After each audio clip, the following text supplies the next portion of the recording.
Diputado nacional, mandato cumplido. ¿Cómo estás, Emiliano? Hola Pablo, ¿cómo estás vos? ¿Todo bien por acá? ¿Cómo, qué reflexiones te surgen en el día después o en las horas posteriores a la aprobación de la reforma laboral? Bueno, la primera reflexión que me surge tiene que ver con la falta de interés o la apatía que tiene la gran mayoría de la sociedad respecto a esta reforma. Pensemos que durante la década del 90, durante fines de los 90, en los 2000, casualmente con Patricia Bullrich también como ministra de Trabajo, encontraba siempre un dique de contención que no permitía que estas cosas sucedieran, que estos proyectos de ley salieran. La verdad que el de ayer salió con bastante votos, con una amplia mayoría y una amplia apatía también de sectores de la sociedad, que creo que eso también tiene que llevar a gran parte de la dirigencia, sobre todo el peronismo, a repensar con qué sociedad está dialogando, ¿no? Porque evidentemente esa apatía tiene algún anclaje que nosotros no estamos pudiendo leer correctamente, que muy probablemente tiene que ver con que, no sé, vos, Paulo, o tu entorno, o mi entorno, lo que fuera, cuando uno mire a su alrededor y contempla de cada 15, 20 personas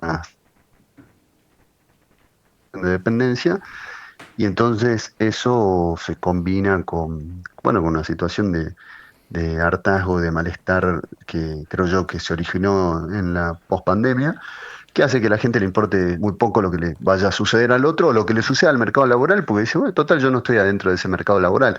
Ahí pierde de vista, obviamente, ese sector de la sociedad de que el mercado laboral termina trabajando como un punto de referencia, es un faro también para los no registrados, para los no formales. Cuando se flexibiliza el mercado laboral formal, eso también se traslada para peores condiciones incluso de las actuales, para el mercado laboral no registrado.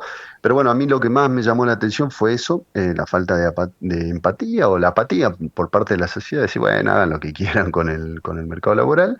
Y por otro lado, la cuestión de los gobernadores que van a perder mucha plata. La verdad que las provincias, el proyecto de ley tiene muchísimos capítulos.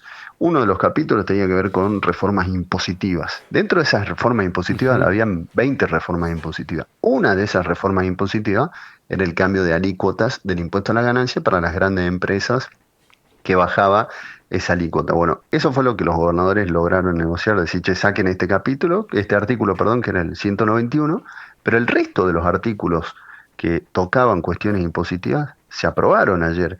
Y cuando uno hace el cálculo, por ejemplo, para el caso de Salta, la pérdida de recursos coparticipables de todas estas reformas que nosotros hemos calculado, son para la provincia de Salta de 109.000 millones de pesos, que si uno le aplica en la ley de coparticipación provincial, significa que la provincia de Salta va a perder 93.000 millones de pesos y los municipios van a perder 16.000 millones de pesos. Bueno, sobre esa masa de 16.000 millones de pesos, cada intendente tendrá que hacer su cálculo prorrateando el índice de copa que tiene la provincia de Salta para su municipio y ahí va a poder calcular cuánto es lo que va a perder. Entonces, yo la verdad que me sorprende esa parte, ¿El que es global la de los provincial cuánto es, Emiliano? ¿109.000? 109.000 millones de pesos, de los cuales 93.000 van a ser absorbidos, digamos, por la provincia y 16.400 por los municipios. Es mucho, es muy fuerte. Te Y doy otro caso, por ejemplo, eso va a Santa Fe alterar. va a Hay perder. un presupuesto provincial que se aprobó calculando esos ingresos que ya no están, ya de movida. Yo entiendo que sí, que eso va a estar, por ejemplo, en el proyecto de ley hay una modificación a tributaria a bienes suntuarios, ¿no? Para que paguen menos impuestos. ¿Qué es un bien suntuario? No sé, me compro un yate, por ejemplo, y vas a Ujú. pagar menos impuestos ahora. Bueno, esa pérdida de recaudación nomás son más o menos, a tipo de cambio de hoy, unos 750.000 millones de pesos que son coparticipables, o sea que van para todas las provincias. Entonces, cuando uno empieza a hacer el cálculo sobre cada uno de esos impuestos que se están reduciendo y que todas las alícuotas y diferenciales y demás, te da un total bastante importante, que uno lo ve, por ejemplo, en el caso de Santa Fe, digo, tenés la policía acuartelada, tenés un quilombo salarial con la policía y Santa Fe, en nuestro cálculo, va a perder 235.000 millones de pesos. Mirá si con eso no vas a poder resolver el tema de la policía. Y mirá lo que se te va a agravar el problema al perder esa plata. Entonces, yo la verdad que miro con muchísimo asombro, porque no te olvides, Pablo, que hace 6 meses seguidos que viene cayendo la recaudación nacional, que es la que después va a la coparticipación, digamos. Entonces, esa caída de 6 meses continuos ya te está dando un patrón. O sea, esto de que va a haber luz al final del túnel, que la economía va a recuperar, olvídense de eso, o sea, no trabajen con ese escenario. Yo siempre le digo, ahora que estoy en la actividad privada y que tengo a mis clientes, empresa y como consultor, a todos les digo, no trabajes con ese escenario, te vas a fundir. Si vos te mentalizás en decir, bueno, voy a aguantar 6 meses más porque esto ya va a recuperar, te vas a fundir porque las tasas de interés de los bancos no van a bajar, porque la recaudación cae, entonces te está Pero mostrando ¿cómo? que la ¿Hay que actividad no prepararse recupera. para lo peor entonces o cómo es el asunto? Si es que si es que te piden un vaticinio, ¿qué contestas? Yo creo que en términos políticos el gobierno va a estar muy robustecido, con lo cual va a sostener la estabilidad cambiaria, que es en definitiva lo único que le importa al argentino promedio. El Ujú. argentino promedio solamente mira la estabilidad del tipo de cambio. Después se pone de sombrero contra la pared y le aparece un corralito y dice, che, ¿qué pasó? ¿Cómo que corralito? ¿Cómo que devaluación? Bueno, porque el argentino solo mira el tipo de cambio. Ahora, la actividad económica real, la que es producir bienes y servicios en la economía, se va a estrellar con toda furia este año.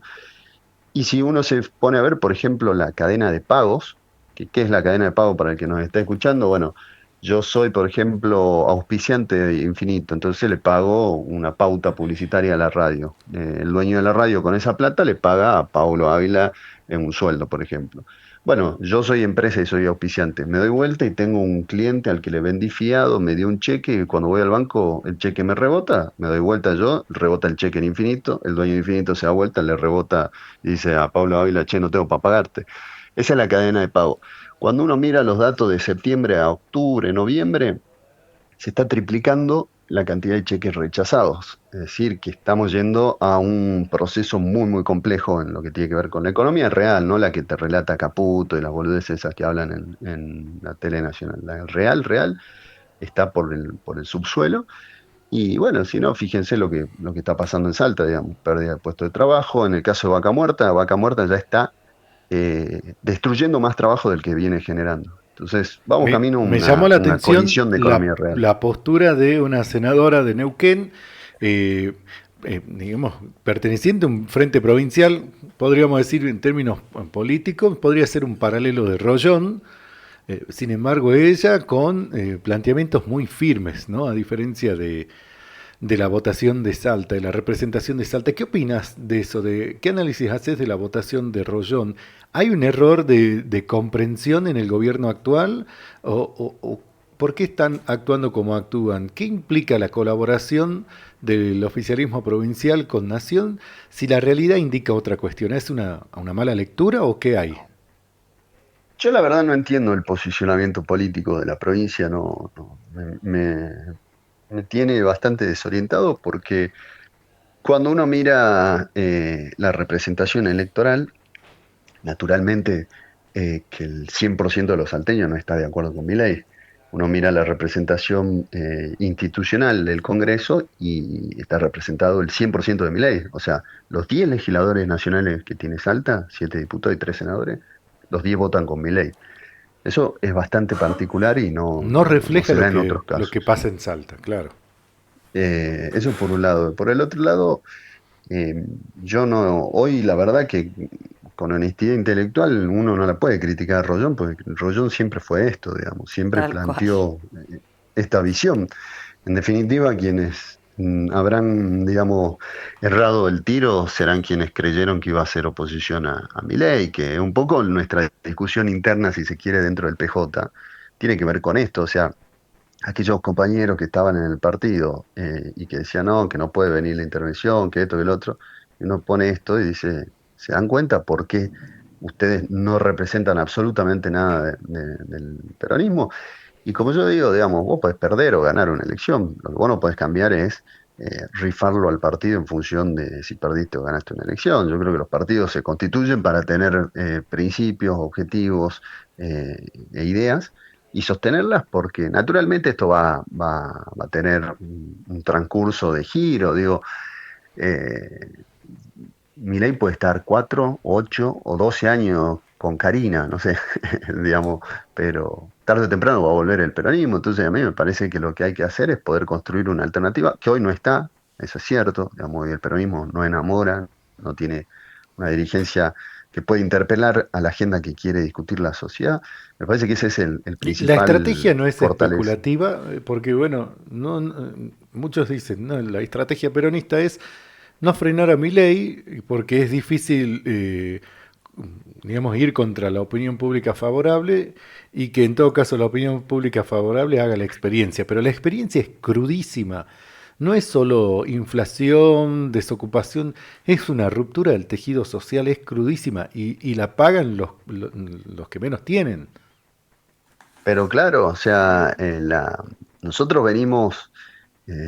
Vos sabés que yo he sido muy crítico de la gestión provincial y sigo siendo crítico del área, por ejemplo, de turismo. Me parece espantosa la gestión de turismo.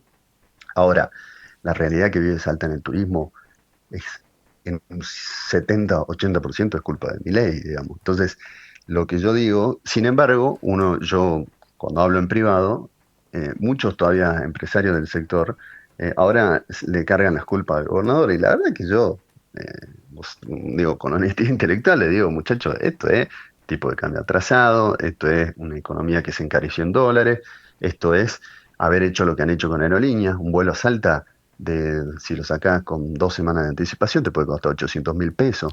Bueno, ese diagrama de país es el que te imposibilita. Después sí tenés la discusión que corresponde a la provincia que decís, che, ¿por qué Santiago del Estero tuvo 75% de ocupación hotelera y nosotros 40%?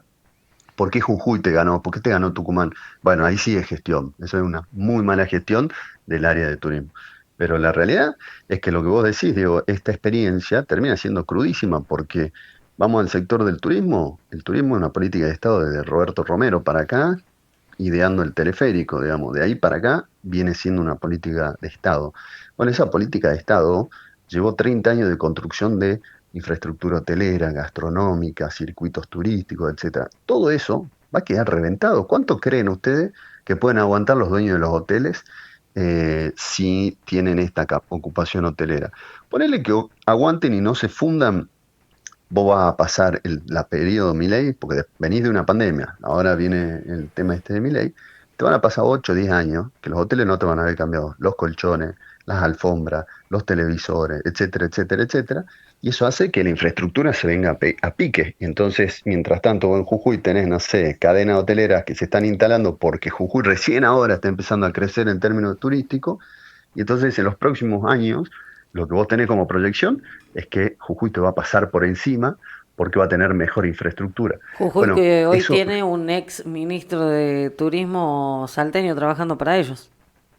exactamente, y todo el equipo son salteños, está Valdecantos también, que estaba en el tren a las nubes, son personas que tienen muchísima experiencia en el sector, porque la verdad que en muchos casos de esto, una vez que vos aprendés cómo funciona el sistema, cómo funciona la parte de la administración, cuáles son las ideas innovadoras y demás, bueno, más o menos es replicar y ellos hoy están en Jujuy haciendo lo que se hizo en Salta hace muchos años atrás, entonces tienen un crecimiento muy veloz y yo creo que eso hay que tenerlo presente porque hasta el año 2019 el 50% de los empleos que se generaban del sector privado en la provincia de Salta venían vinculados al servicio turístico, entonces guarda con eso porque la minería no te va a absorber todo lo que está dejando el turismo, ni loco. Y con este proceso de inteligencia artificial y de todo lo que estamos viviendo, y salió el CEO de Microsoft, dijo que en los próximos 12 meses los servicios de abogados, contadores, consultores, economistas,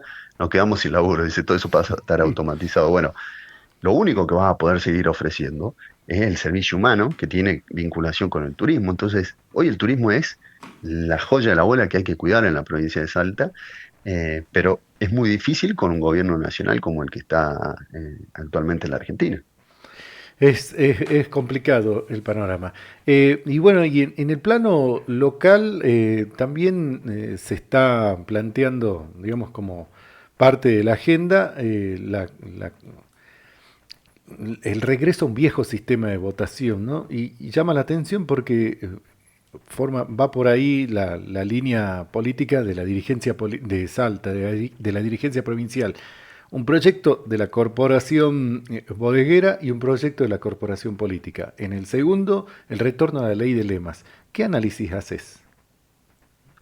Bueno, yo eso creo que es un retroceso descomunal, digamos, es volver a- es como, va a parecer exagerado el ejemplo, pero es como volver a decir, bueno, volvamos al sistema donde las mujeres no votaban, digamos, es un Claro. retroceso institucional democrático eh, muy, muy fuerte.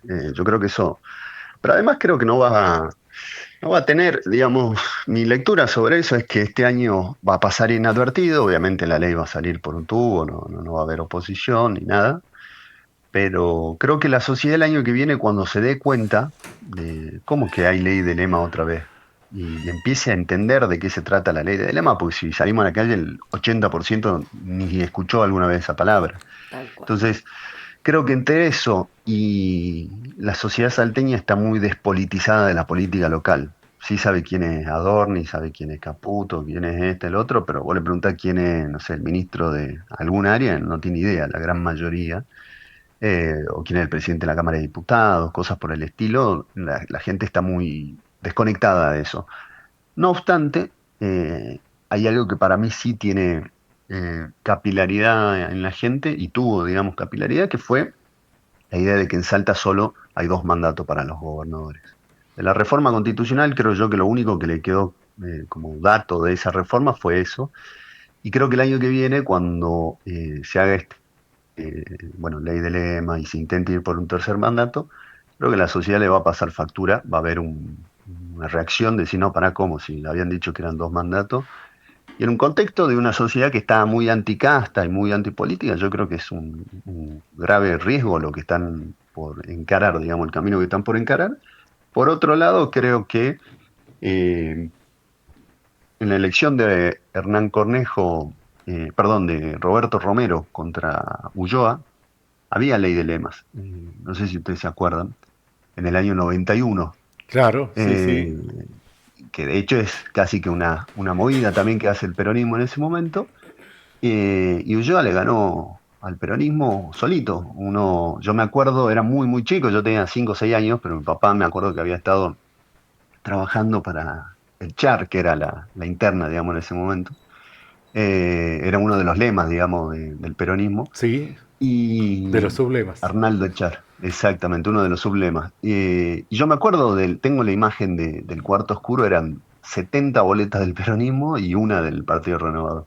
Y esa una del Partido Renovador le ganó a todas las boletas del peronismo. Entonces, me parece que estas cosas son muy riesgosas porque guarda que si se pierde contra la Libertad Avanza, por ejemplo, en el 2027, dejando establecida una ley de lemas, bueno, capaz que después se te hace muy De complejo todas la salida del maneras, poder, ¿no? vos recalcabas hoy hace rato la cantidad de legisladores a favor que tienen en nuestra provincia, o sea, es evidente.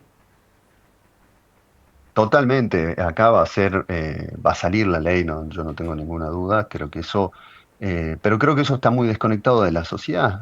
Creo que, no sé, este año, el año pasado, nosotros vivimos una elección donde los 60 intendentes, los 60 o 55 diputados provinciales y los 23 senadores provinciales trabajaron para Rollón y sacó 27 puntos.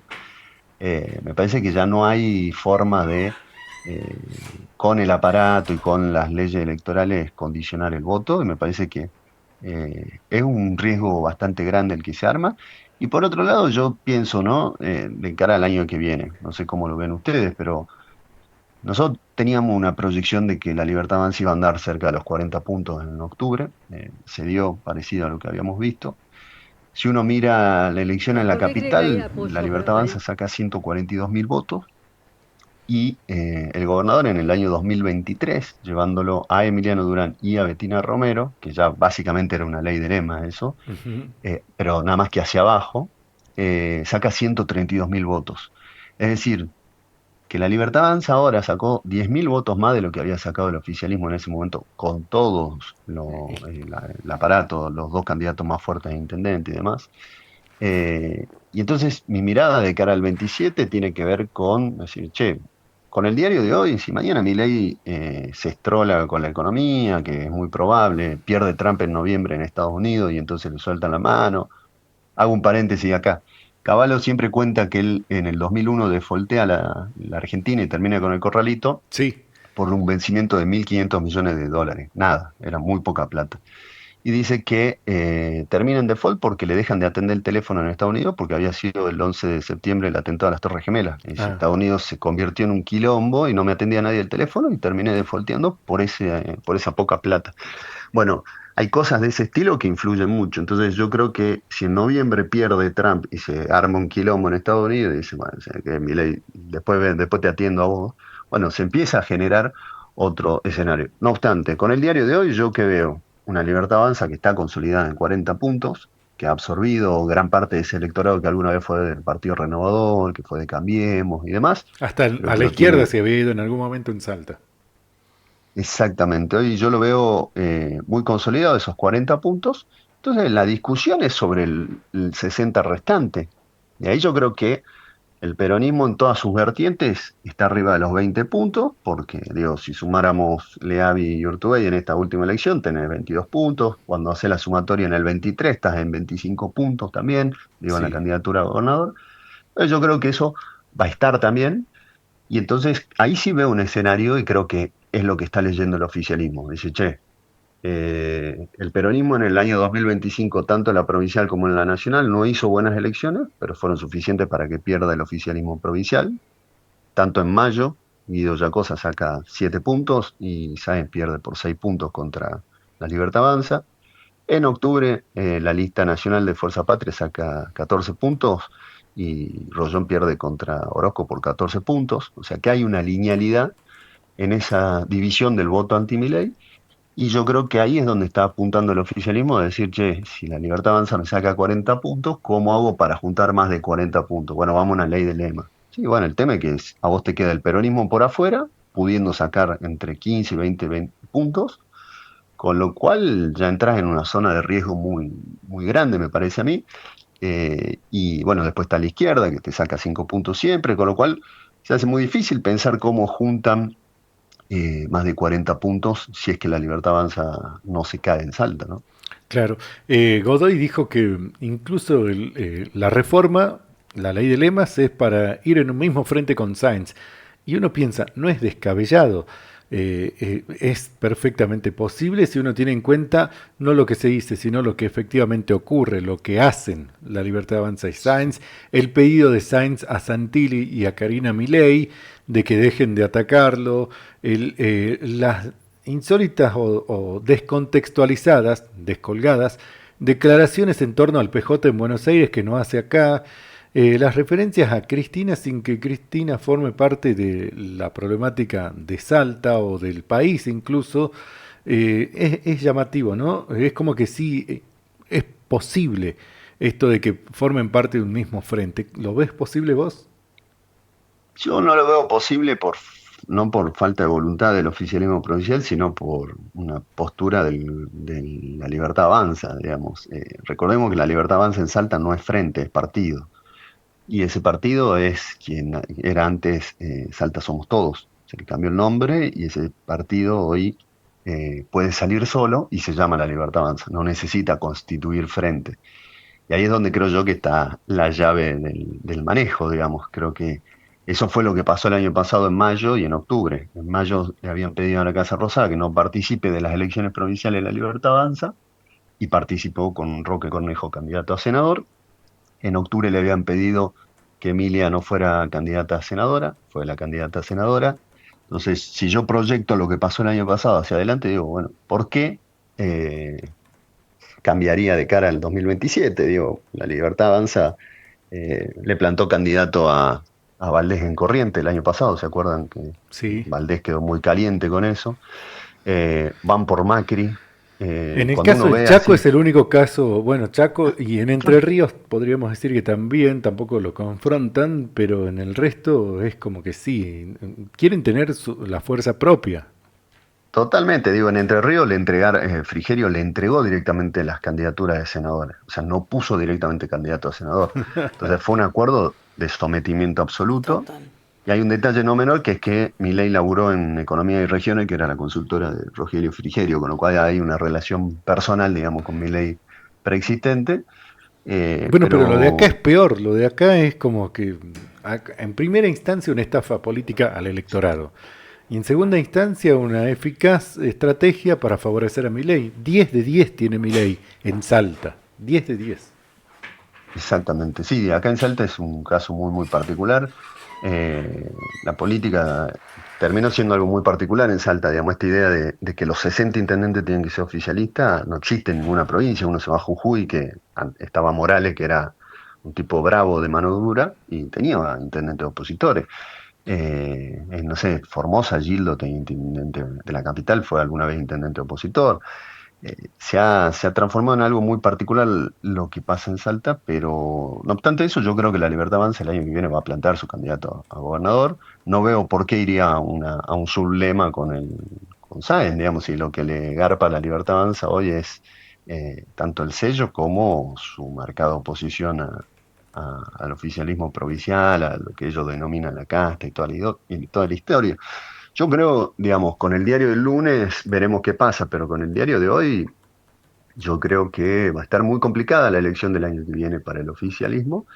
Y creo que sucede lo mismo a nivel nacional, digamos. Si nosotros no podemos construir un frente anti-Milei, pero no anti-Milei, sino con propositivo, digamos, que sepamos qué queremos hacer y que no pase lo del frente de todos, se puede llegar a ser competitivo. Si se arman dos, tres espacios, Milei tiene servida en bandeja la reelección, me parece a mí. Y yo creo que es lo que advierten acá en Salta, donde se armen tres, cuatro espacios que salgan a competir la elección a gobernador, la elección provincial. La Libertad Avanza parada en 40 puntos, lo único que necesita es que nadie supere los 40 puntos. Y ante mayor cantidad de candidatos en la cancha, menor probabilidad de sacar 40 puntos va a tener cualquier otro que esté en la vereda de enfrente de la Libertad Avanza. Así que creo que ese es el escenario para el año que viene, que no es para nada alentador, te diría yo, en términos de evitar que un gobierno libertario tome la rienda en la provincia de Salta, ¿no? Emiliano, muy interesante, muy importante. Hay otros temas. Obviamente queríamos abordar la reforma laboral, pero lamentablemente se nos terminó el tiempo, así que será hasta un próximo encuentro. También hay otras cuestiones, temas pendientes, los asuntos judiciales y un montón de otras cosas que pasan en Salta y el país. Bueno, la semana que viene la seguimos, si te parece. Dale, te mando un abrazo grande. Gracias. Saludos. Un Hasta abrazo. luego. Adiós. Emiliano Estrada, diputado nacional, mandato cumplido, pasaba en este